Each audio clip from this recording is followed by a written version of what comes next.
everyone, welcome back for another process video. So today I am doing another video from the crop that I went to way back in March, and I'm using a collection that's a Doodlebug collection. It's very old. I do not know the name of it. I apologize for that. It's a very home themed collection. If anybody really wants to know, I could probably look it up.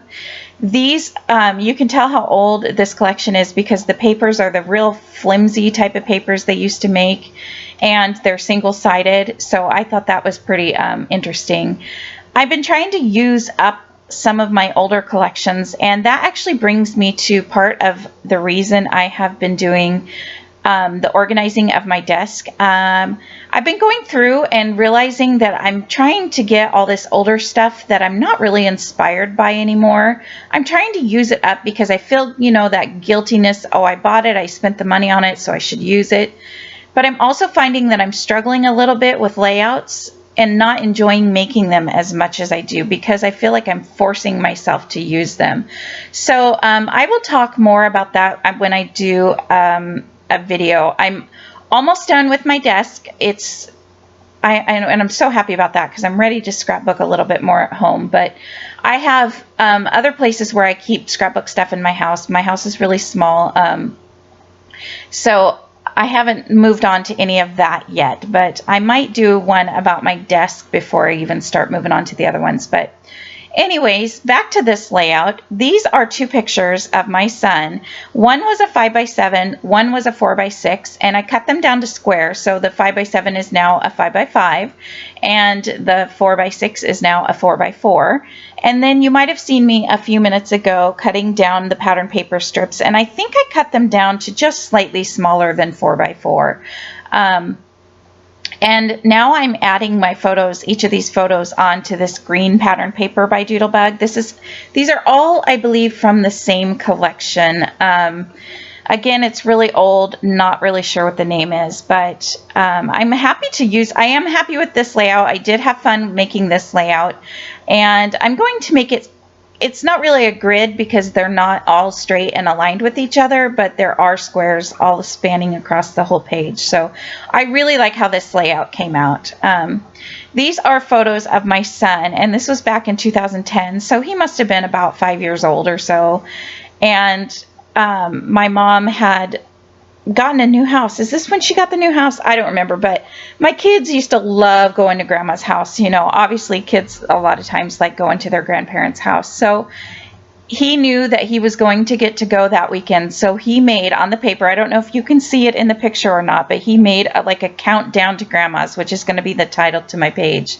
And he had to show me, he was very excited. And it says Wednesday, Thursday, Friday. It has a 1, 2, and 3. And he's crossing off the number 1 because that day was done. So I just thought that this was a really sweet story, and I thought he would enjoy remembering in the future how much, I'm sure he still remembers how much he enjoys going to grandma's, but now that they're a little older, of course, their computers and their games are at home, so going to grandma's isn't as much fun. But anyway, so I'm just placing these squares down, and I'm making sure to not line them up with each other, and I'm also making sure to not put the same pattern next to each other. And I'm just using the two pattern papers, the striped one that has a bunch of different shapes like borders, and then also this one with a bunch of different houses. Since it's Countdown to Grandma's, I thought that the houses went really well with this page. And the colors go really well too. He's wearing a little bit darker green in his shirt, but the blue of his wall was perfect with this collection also.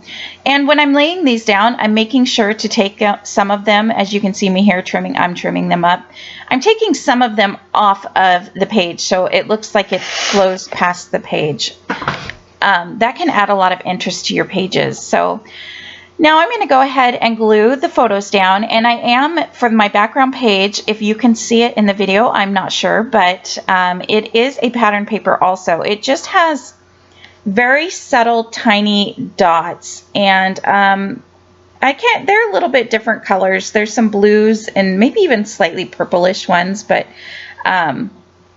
I was really happy to use, again, a not white layout. You guys know that I struggle with using pattern paper backgrounds. So this one's not a real busy pattern paper background, but it was nice to do something other than white for once. So I did add that border sticker strip with the hearts. I thought because he was so excited, he loves going to Grandma's house, that that would go well there.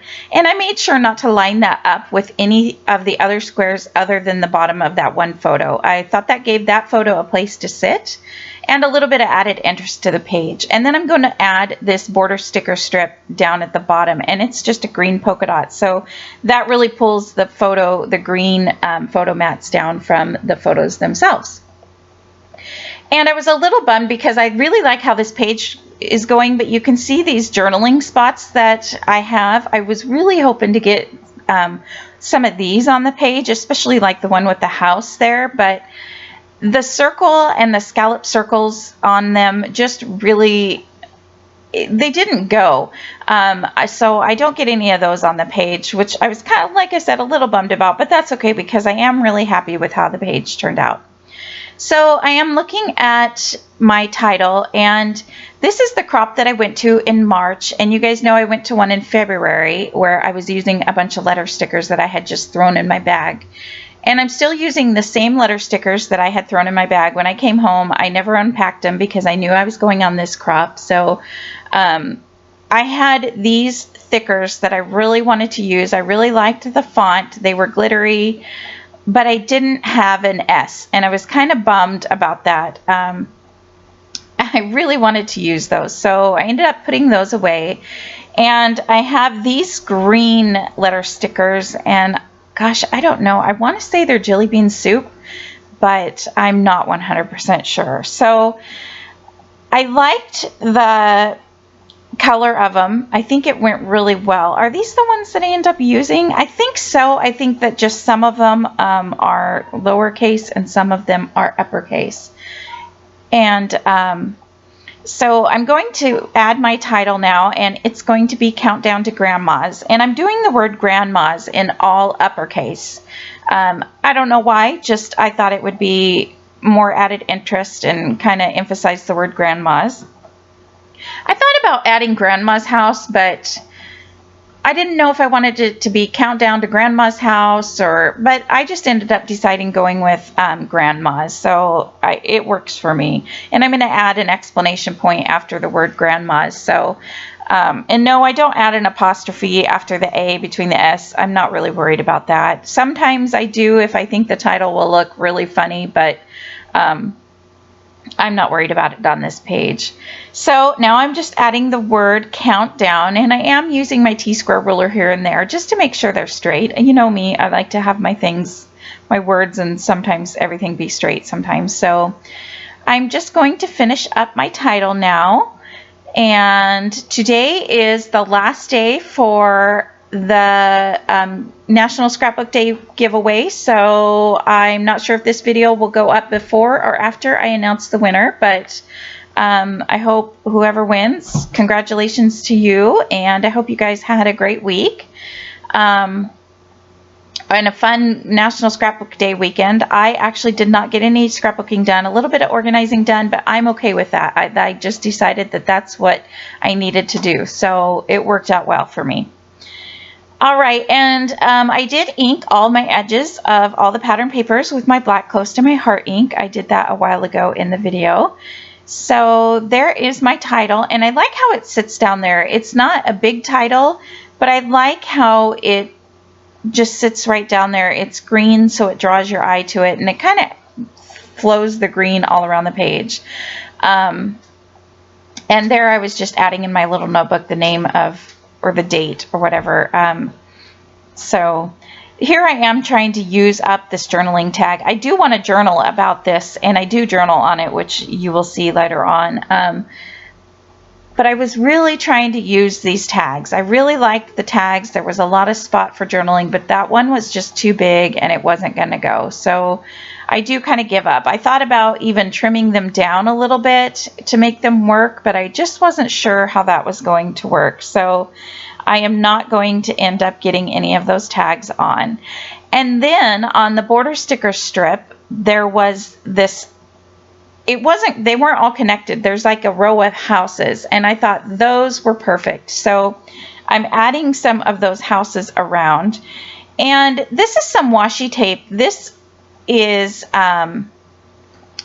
this is not from the Doodlebug collection. What you see in that box was from a Close to My Heart collection that was older. But the colors all went really well, and I didn't have a lot of that collection left.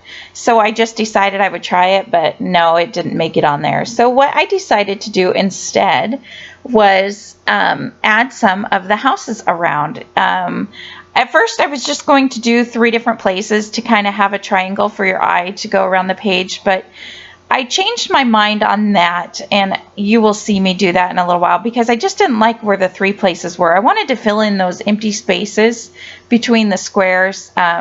So this is where I'm adding my journaling on the bottom, and I just made some lines, and I just used a pen. I usually, when I do journaling on my page and I add the lines, I will use a thinner, finer tip point pen for the lines, and then a thicker pen for the words. And sometimes I erase the lines and sometimes I don't, but I like the way that it looks with the lines there with just a thin line. So what the journaling says is Michael was very excited to get to go to Grandma's house, so he made a countdown in apostrophes or whatever you call that until he could go. He was excited to show it to me. He's so cute. I do just love these pictures of him. I think he's just really cute. I miss my little boy. He's a teenager now, so it's different looking back at these pictures of them when they're so young. So I have just a few enamel shapes of each color in my crop bag also that I just always keep in there, so I don't have to pack them every time. And I just pulled out some of each color. I pulled out red, green, and yellow. And the heart shapes that you can see are Bella Boulevard. I'm not sure who these epoxy heart shapes are from. I don't usually, once I'm done with a collection and my enamel shapes, I'll just cut them up and separate them by color. It works really well for me. So I'm going to add some of those heart stickers around, the puffy heart ones. And I'm going to add a yellow circle enamel dot to each cluster. And I'm going to add a green tiny heart, which is a newer thing from Doodlebug. They just recently released these packets that you can buy of mini enamel dot hearts, and they are adorable. I'm not sure how well you can see them on the screen, but I just added some there. And I'm going to add one to each cluster there too. And here's where I feel like it needs something at the top of the page. So it just seems so plain up there, especially with that gap between those 2 squares. So I am going to play around, and here I'm going to go ahead and actually use this picture of the house. I decided to go ahead and cut it down because I could not get that circle to look right. So don't be afraid to cut down your embellishments. One thing I've learned is I seem to use them up a little bit more if I look at them in different ways other than just the shape they come in. So I'm going to add that. It was the perfect size to go right between those 2 squares in the top, and it is going to make another little area for another cluster. Here again, I was looking at that tag wondering if I could cut it down at all, but it was just such a different shape that it just wasn't going to work. So I'm taking more of those houses and adding those around. I added one to that top cluster there, and now I'm going to add again a red heart and a yellow circle and a tiny green heart to that cluster there. And I'm looking around now. Now I feel like it needs something more. This is kind of where I just wanted to use up more of my items and fill in the page. So I decided I'm not going to probably use these houses on another layout that I can at least think of. So I'm going to add more around the page. So I added 3 in the top right and 3 in the left, and I'm adding 3 more on the bottom. And again, I made one of them go off the page, or 1 or 2 of them go off the page, so that you kind of looks like it's continuous even past the page. It just gives a lot of added interest when you do that. I don't add any more enameled shapes to any of those clusters of houses. Those are just there for kind of like an added interest to the page. So thanks for watching. I hope you guys like this layout, and I will see you next time. Bye.